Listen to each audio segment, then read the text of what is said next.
Hello, everyone. Welcome to AP Chemistry Cram at Fiveable.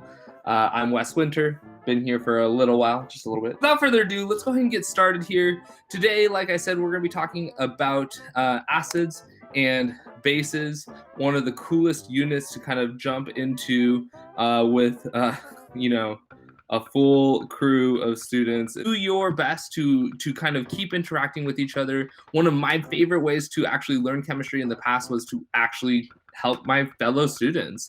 I loved doing that, and it really helped me understand the subject better. So when questions come up in chat, if you want to interact with the people in the chat, that would be so helpful to me as well. The pH scale, I like to kind of briefly go over because I think it's something that's been so ingrained in the science curriculum. The alkali metal hydroxide, remember the alkali metals are the group 1 metals. Lithium, sodium, potassium, and rubidium hydroxide.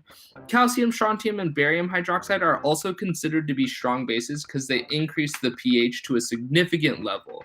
But what's really interesting about calcium, strontium, and barium hydroxide is that they don't 100% completely dissociate, which is totally contradictory to the definition I have down below.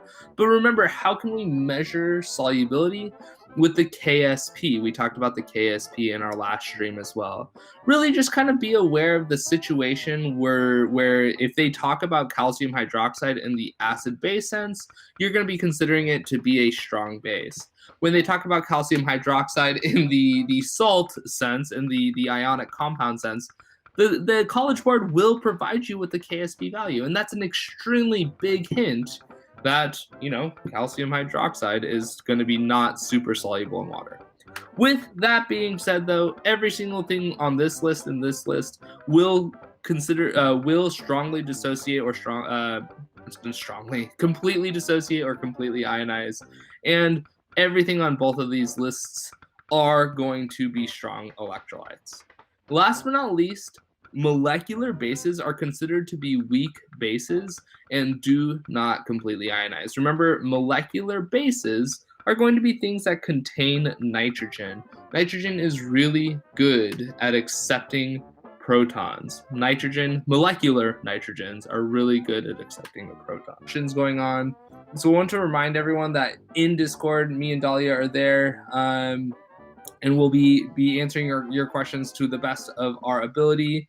I've created and compiled this second to last vocabulary and equation sheet. I'm going to go ahead and do one more.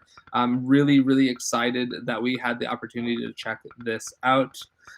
So make sure you start checking and studying vocabulary as well. Thank you so much. Thank you so much. Thank you so much. If you have any questions, go ahead and throw them into Discord.